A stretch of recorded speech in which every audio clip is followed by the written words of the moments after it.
Hey, good morning, everybody. Welcome to the Rob and Mariya Show. That sounds a little strange. My former co-host, Mike Fiorelli, has moved on to greener pastures. And although we will really miss him, I know that, well, I can speak for you, Mariya, that Mike is going to be a success no matter what he does. He has the drive, the ambition, the talent, and we're wishing you nothing but the best, Mike. So thank you for your service, and good luck, man. And I am so proud to have as my new co-host, Mariya Redden. All right. Mariya, I think Mariya adds a great diversity to this because she's much younger and she's a woman. So she has a different, well, you got different perspectives here, right? So thank you, Mariya, and I'm excited to have you as my co-host. Yes, thank you for having me. All right.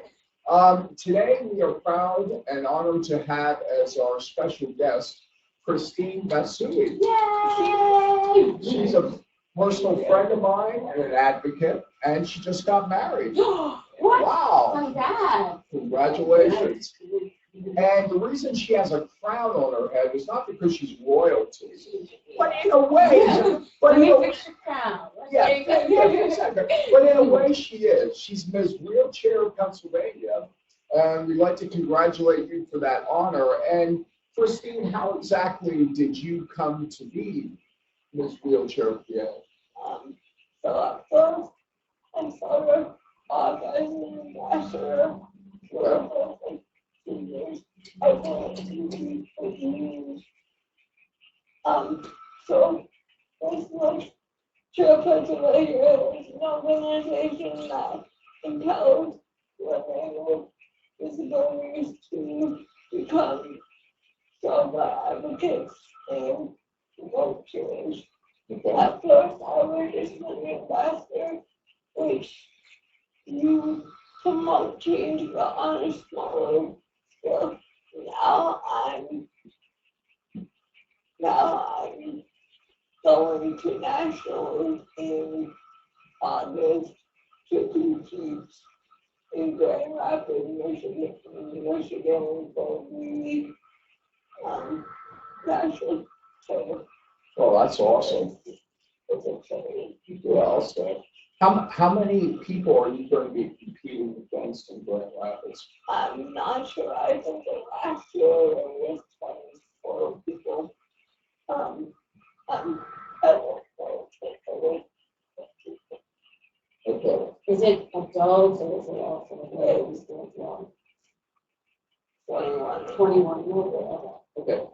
People, some have CP, some have a spinal cord injury. So it doesn't matter what disability. It's Whether not it's congenital or, yeah. as long as they use a wheelchair for like full-time mobility. Okay. We're all, and all the people that were in this wheelchair Pennsylvania were all so very strong people who all had advocacy skills. It doesn't feel like you're competing because you're working together to learn the wellness in society. Right. Like just because we're in a wheelchair doesn't mean we're not capable of having sure. Does every state have? Not every state. I didn't think so. We are trying, I think, in the state that we are trying to like school program. That's And great. I think it's nice because we have people from all different backgrounds and all different cultures, Sure. and we all have different challenges. So each level promotes their platform and things. Okay. Okay, speaking of platforms, okay, your platform is higher wages for personal care attendants, correct? Okay. So my platform is how we reach the personal care attendants because there's so many personal care attendants, which causes people like myself and other people with disabilities to be left behind without the ability to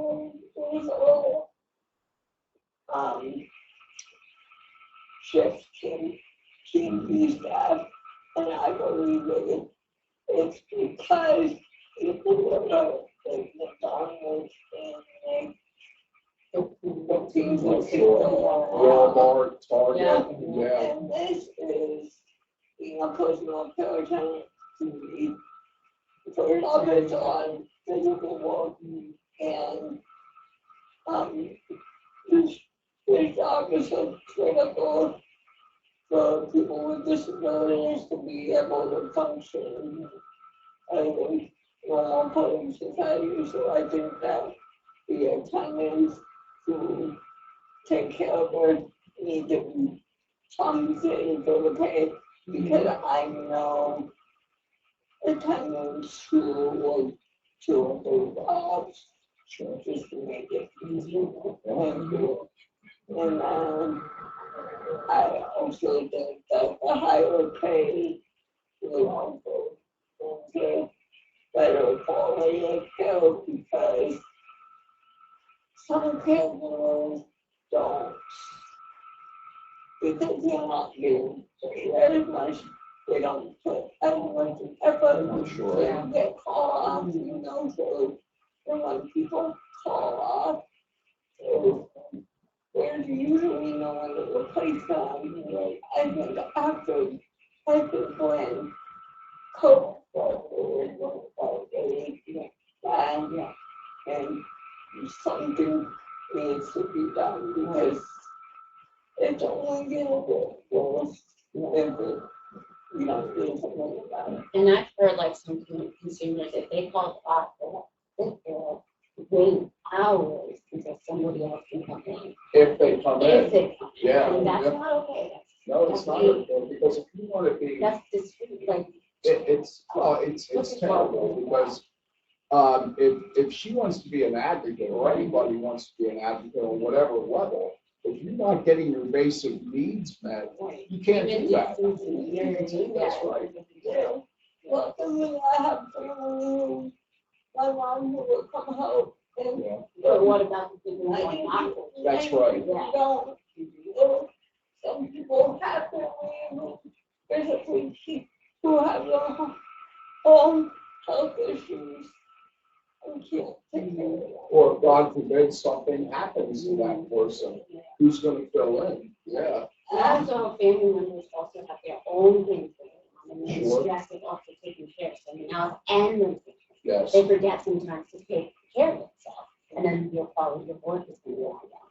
And the more people get older, the more care someone's going to need, whether someone receives care right now or has a disability or not right now. 20 years from now, they might have back over. They might need help themselves. So, Christine, what is your battle plan, I guess, for trying to achieve this goal of higher wages? How are you going to go about trying to do this? So I contacted a couple of lobbies and I'm looking for using them. I wrote letters to them, letters. I use tags using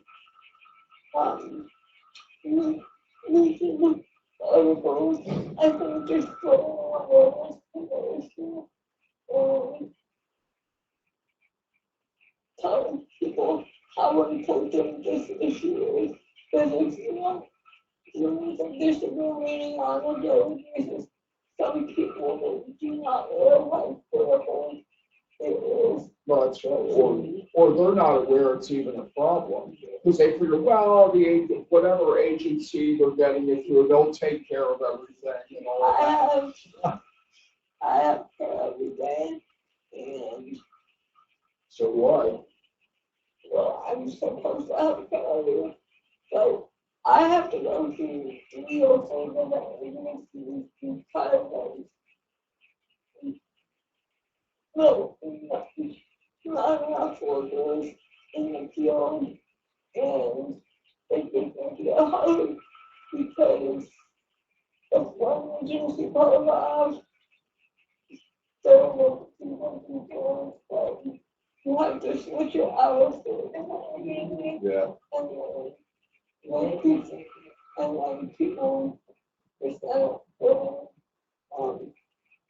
financial, it's really a lot for someone with a disability to have to rely on care because my brain won't not feel good. Everything but doing on a daily basis and it's physical and mentally when you don't know if someone's coming or you don't. Yeah, that's right. Yes, very much so. You never know when someone else. Yeah. Yeah. You know what you have to do, you just Right, yeah. And it stands, if you were talking about local politicians, it stands to reason that if change is going to happen, it's going to, the politicians are going to have to make it all the way on up to the governor, to make these changes. Yeah. All the politicians know a whole lot about disability. No, I don't think they do. I think they need to do, you know how people, I don't know if you ever heard of it, they have able bodies come try out basketball games and play. Well, and I think they did it a while back in the government, because, oh, you should try out being disabled. Don't get out of the chair for 24 hours. Yeah, I remember that. You know what I mean? We had those at Edinburgh. Yeah, and I think they need to bring that back, but also for governing people, because like you said, they have no idea how it is to be disabled. That's right. What kind of things they need and what kind of help they need. So let's put them in a power chair. Let's put them in a whatever chair and tell them you can't do anything unless somebody helps you. Let's see how you feel. You know what I mean? I give you a day. Yeah. Or blind, simulate blindness. Right, you know how they do VR? Absolutely, Like, sure. you could do it that way. Sure. Okay? Like, do you need to experience for yourself what we go through on an everyday basis? I feel like if they experience it, they have more knowledge. We used to call it awareness days when I was a student in Edinburgh. I think you remember it too, right, Christine? We used to do this, yeah. And, yeah. I Yes. really think so. Yes. How do you know what you go through? Put yourself in somebody else's shoes, right? So now you can put yourself in my wheelchair and see what I go through. You know what I mean? Exactly, sure. Just get my name out there and get my story out there. My story accounts for millions of other people with disabilities who might not want to speak up or don't know how to. They're intimidated, yeah. It's very scary. Sure. How do you, well, I get scared all the time. Not everybody can do something like this. Yeah. They're relying on people in the front lines. You're relying on leaders. That's right, yeah, absolutely. Yeah. Doing this wheelchair conservation will help show the importance of how it will impact people with disabilities on a daily basis. And I think we wheelchair conservation and having obstacles show with disabilities. I have a disability, but I can still use my life. Sure. Yes, of course.